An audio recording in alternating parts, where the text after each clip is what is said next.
নমস্কাৰ আপোনাক আজিৰ ভিডিঅ'লৈ স্বাগতম জনাইছোঁ। আজিৰ ভিডিঅ'ত আমি আপোনালৈ আগবঢ়াইছোঁ মাৰ্চ মাহৰ বাবে ধনু ৰাশিৰ মাহেকীয়া ৰাশিফল।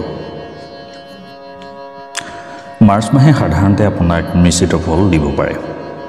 বৃহস্পতি পূৰ্বৰ মাহৰ দৰে ষষ্ঠ স্থানত আছে, গতিকে বৃহস্পতিৰ পৰা বিশেষ অনুকূলতা আশা কৰা উচিত নহয়।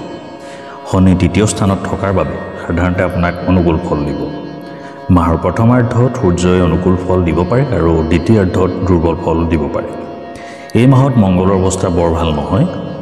বুধৰ অৱস্থান দুৰ্বল হৈ পৰাৰ পিছতো কিছুমান বিষয়তে অনুকূল হ'ব। শুক্ৰই এই মাহত আপোনাক অনুকূল ফল নিশ্চয়কৈ প্ৰদান কৰিব। কেৰিয়াৰ ক্ষেত্ৰত বুধৰ পৰা আপুনি মিশ্ৰিত ফল পাব পাৰে। এনে পৰিস্থিতিত কিছু অসুবিধাৰ সন্মুখীন হোৱাৰ পিছত কৰ্মক্ষেত্ৰত সফলতা লাভ কৰিবলৈ সক্ষম হ'ব। একে সময়তে অসাৱধানতা বা পৰিকল্পনা নকৰাকৈ কাম কৰাৰ ক্ষেত্ৰত ইয়াৰ ফল বেয়া হ'ব পাৰে।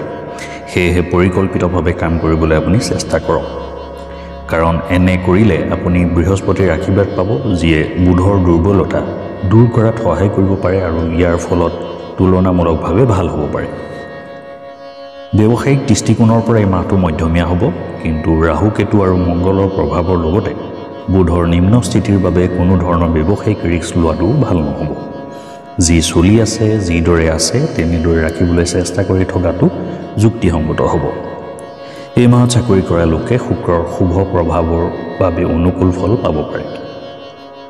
আৰ্থিক দিশত এই মাহত আপোনাৰ লাভৰ ঘৰৰ প্ৰভু শুক্ৰৰ স্থান অতি ভাল, সেয়েহে আপোনাৰ কষ্ট অনুসৰি ভাল লাভ পাব পাৰিব।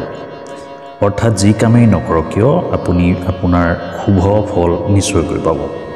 সাধাৰণতে আপোনাৰ কষ্ট অনুসৰি ফল কমকৈ পায়, কিন্তু এই মাহত আপোনাৰ কষ্ট অনুসৰি ভাল ফল পোৱা উচিত। যদি আপুনি ব্যৱসায়ৰ লগত জড়িত ব্যক্তি আৰু ক'ৰবাত কিছু টকা আবদ্ধ হৈ আছে বা ফচি আছে, তেন্তে সেই ধন পোৱাৰ সম্ভাৱনা বাঢ়িছে। একে সময়তে চাকৰি কৰা লোকসকলে দৰমহা বৃদ্ধি পোৱাৰ সম্ভাৱনা অধিক শক্তিশালী হ'ব। বৃহস্পতিৰ কৃপাত আপোনাৰ বাবে ধন সঞ্চয় সহায়ক হ'ব। এই মাহত আপোনাৰ আয় সাধাৰণতে ভাল দেখা গৈছে আৰু সেই আয়ৰ এটা বৃহৎ অংশ আপুনি সঞ্চয় কৰিবলৈ সক্ষম হ'ব।